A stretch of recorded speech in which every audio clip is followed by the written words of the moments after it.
महाराणा प्रताप एक ऐसा नाम जिसके बारे में हर भारतीय जानता है। वही महाराणा जिसने अकबर के साथ हल्दी घाटी का ऐतिहासिक युद्ध लड़ा था। वही महाराणा जिनका घोड़ा चेतक हवा की रफ्तार से दौड़ता था। इस वीडियो में हम आपको महाराणा प्रताप के वंश के एक ऐसे राजा के बारे में बताने वाले हैं जिसने महाराणा के वंश की नींव रखी थी। मेवाड़ की स्थापना की कहानी 568 ईस्वी से शुरू हुई मानी जाती है, जब गुहिल ने मेवाड़ की नींव रखी थी। जैसे जैसे समय बीतता गया, यही गुहिल वंश पहले गहलोत वंश और फिर सिसोदिया वंश बन गया। लेकिन मेवाड़ के असली संस्थापक के रूप में जिस वीर योद्धा का नाम आता है वो है बप्पा रावल। वही बप्पा रावल जिनके नाम से पाकिस्तान के शहर रावलपिंडी को बसाया गया था। बप्पा रावल की कहानी में बहुत कुछ है जो मन में रोमांच पैदा करता है। तो चलिए आपको बताते हैं बप्पा रावल के इतिहास के बारे में। 35 हाथ की धोती, 16 हाथ का दुपट्टा और 32 मण की तलवार रखने वाले वीर योद्धा का नाम था बप्पा रावल। वो एक बार में एक ही झटके में 2 भैंसों की बलि एक साथ दे दिया करते थे और उनकी सेना में 12,72,000 के करीब सैनिक थे। मेवाड़ साम्राज्य की स्थापना बप्पा रावल ने 8वीं शताब्दी में की थी और इन्हें ही मेवाड़ का संस्थापक पिता माना जाता है। वैसे बप्पा रावल का असली नाम काल भोज था, लेकिन इनकी प्रजा इन्हें प्रेम से बप्पा कहकर बुलाती थी।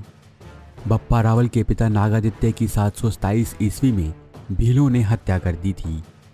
पिता की मृत्यु के समय बप्पा की आयु बहुत छोटी थी और इनके कंधों पर एक बड़ी जिम्मेदारी आ गई थी, क्योंकि अरब आक्रमणकारियों के हमले लगातार बढ़ते ही जा रहे थे। उस समय एशिया में इस्लाम का प्रभाव बढ़ता जा रहा था। अरब के आक्रमणकारियों में इराक के शासक अल हजाज की नज़र भारत की अकूत संपदा पर पड़ चुकी थी। उसने भारत पर छोटे छोटे हमले शुरू कर दिए थे। हालांकि आपसी फूट के कारण वो ज़्यादा सफल नहीं हो सका, जिसके बाद उसने अपने भतीजे और दामाद कासिम को 712 ईस्वी में सिंध पर हमलों के लिए भेजा। मोहम्मद बिन कासिम ने खलीफा की मदद से सिंध पर आक्रमण किए। सिंध के शासक दाहिर सैन ने कासिम का डट कर मुकाबला किया और बहुत बार उसे वापस भगा दिया।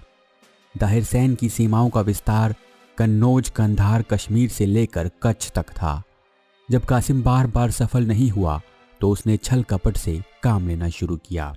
उसने अपने सैनिकों को महिलाओं के वस्त्र पहनाकर दाहिर सैन के महल में भेज दिया और दाहिर सैन पर आक्रमण कर दिया।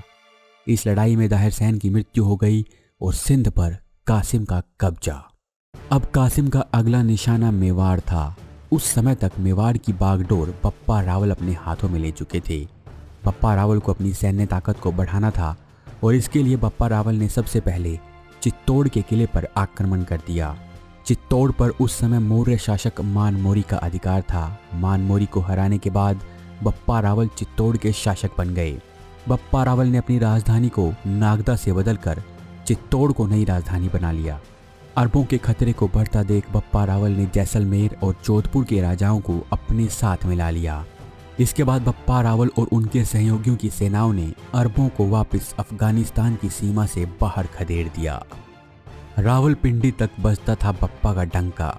कहा जाता है कि पाकिस्तान के रावलपिंडी को उस समय तक गजनी कहा जाता था, लेकिन जब बप्पा रावल ने इस क्षेत्र पर अपना अधिकार किया तो इसका नाम बदलकर रावलपिंडी हो गया। बप्पा रावल ने इस जगह पर अरबों पर निगरानी रखने के लिए एक चौकी की स्थापना की थी। इससे अंदाजा लगाया जा सकता है कि बप्पा रावल का प्रभाव उस समय आज के अफगानिस्तान तक था।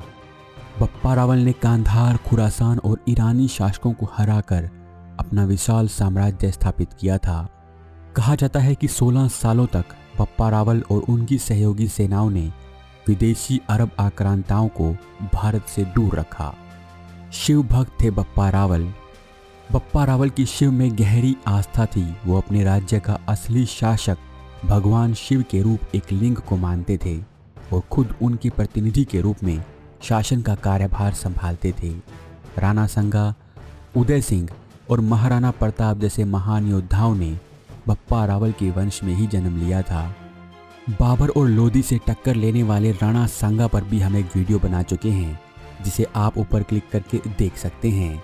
शिव में अपनी असीम श्रद्धा के कारण 20 वर्ष तक राज करने के बाद बप्पा रावल ने राजपाट त्याग दिया और अपने पुत्र को राजगद्दी देकर स्वयं शिव की उपासना में लग गए। बप्पा रावल मेवाड़ के पहले शासक थे जिन्होंने सबसे पहले सोने के सिक्के चलाए थे। इन सिक्कों में भी शिवलिंग और शिवलिंग की तरफ देखते हुए नंदी की आकृति बनी होती थी। इन सिक्कों में शिवलिंग के अलावा एक पुरुष, सूर्य, छत्र, गाय और गाय के दूध पीते बच्चे की भी आकृतियां बनी होती थी। क्या भगवान राम के वंशज थे बप्पा? बप्पा रावल का जन्म 713 ईस्वी में गुहिल या गहलोत वंश में हुआ। गुहिल वंश के संस्थापक गुहिल या गुहिलादित्य को माना जाता है। कहते हैं कि गुहिल भगवान राम के पुत्र कुश के वंशज थे। इस तरह गुहिल, बप्पा रावल और उनके बाद के इस वंश में पैदा हुए महाराणा प्रताप तक सूर्यवंशी राजा थे। जब बप्पा रावल केवल 3 वर्ष के थे तो उनके पिता की हत्या कर दी गई थी। इसके बाद इनकी माता ने इन्हें शिक्षा ग्रहण करने और सुरक्षित वातावरण देने के लिए अपने कुल पुरोहितों के पास भिजवा दिया। इस तरह इनका पालन पोषण ब्राह्मणों के बीच हुआ। ब्राह्मणों की गायों को लेकर इनके बारे में कथा भी प्रचलित है, जिसके अनुसार जब ये गायों को चराने ले जाते तो वापस आने पर गायों का दूध खत्म हो जाता था। एक दिन जब इन्होंने छुपकर देखा तो पाया कि गाय के थन से दूध निकल रहा है, जिससे वहां रखे शिवलिंग का दुग्धाभिषेक हो रहा है। वैसे तो गुहिल वंश में बहुत से प्रतापी राजा हुए, लेकिन बप्पा रावल ने इस वंश को बुलंदियों पर पहुंचाया था। इसी कारण इन्हें गुहिल वंश का वास्तविक संस्थापक कहा जाता है। हरित ऋषि और बप्पा रावल। कहते हैं कि बप्पा रावल को एक शक्तिशाली योद्धा बनाने में हरित ऋषि की अहम भूमिका थी।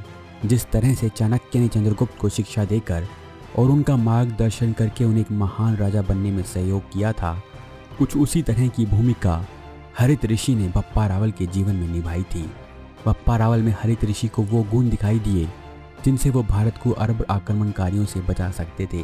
बप्पा रावल का असली नाम काल भोज था, लेकिन उन्हें बप्पा की उपाधि हरित ऋषि ने ही दी थी। कहते हैं कि हरित ऋषि ने उन्हें ऐसे स्थान के बारे में बताया था जहां से उनको 15 करोड़ मूल्य की स्वर्ण मुद्राएं मिली थी, जिससे बप्पा के पास बहुत सारा धन इकट्ठा हो गया और इसी धन से बप्पा ने विशाल सेना बनाई और अरबों को पीछे धकेल दिया। ये भी मान्यता है कि हरित ऋषि ने उन्हें आशीर्वाद दिया था कि मेवाड़ पर सदा ही उनके वंशजों का अधिकार रहेगा, और ये वरदान सच भी साबित हुआ, क्योंकि देश को आज़ादी मिलने तक मेवाड़ पर सिसोदिया वंश का ही अधिकार रहा। बप्पा रावल के वंशज। बप्पा रावल के बाद उनके पुत्र सुमेर सिंह मेवाड़ के शासक बने और उनके बाद रतन सिंह ने मेवाड़ की कमान संभाली। इस तरह पीढ़ियों दर पीढ़ियां बीतती गई और मेवाड़ के 26वें शासक के रूप में रण सिंह ने मेवाड़ की कमान संभाली। रण सिंह के 2 पुत्र हुए, क्षेम सिंह और राहिब। क्षेम सिंह ने रावल और राहिब ने सिसोदिया में रहकर सिसोदिया वंश चलाया। क्षेम सिंह के वंशजों में समर सिंह के पुत्र रतन सिंह और कुंभकर्ण हुए। कुंभकर्ण ने नेपाल जाकर अपना राज स्थापित किया और नेपाल के राजा उन्हीं के वंशज हैं। वहीं रतन सिंह को अलाउद्दीन खिलजी ने हराया था, जिसकी कहानी आप पद्मावत में भी देख चुके हैं। राहिब के वंशज हमीर सिंह ने मेवाड़ को वापस हासिल किया। हमीर सिंह को महाराणा की उपाधि मिली और इन्हीं के आगे आने वाले वंशज महाराणा कहलाए, जिनमें राणा कुंभा, राणा सांगा, राणा उदय सिंह और महाराणा प्रताप जैसे वीर हुए। इस तरह पीढ़ियों तक मेवाड़ का सूरज चमकता रहा और 1947 में राजा भोपाल सिंह ने अपने राज्य का भारत संघ में विलय कर दिया। बप्पा मेवाड़ के महान राजा थे, जिनकी मृत्यु 97 वर्ष की आयु में 753 या 810 ईस्वी के आसपास हुई मानी जाती है। बप्पा रावल की समाधि राजस्थान के नागदा में है, जिसे बप्पा रावल की छतरी कहा जाता है। तो दोस्तों, ये थी बप्पा रावल की कहानी। अगर आपको वीडियो पसंद आए तो इसे अपने दोस्तों के साथ शेयर जरूर करें।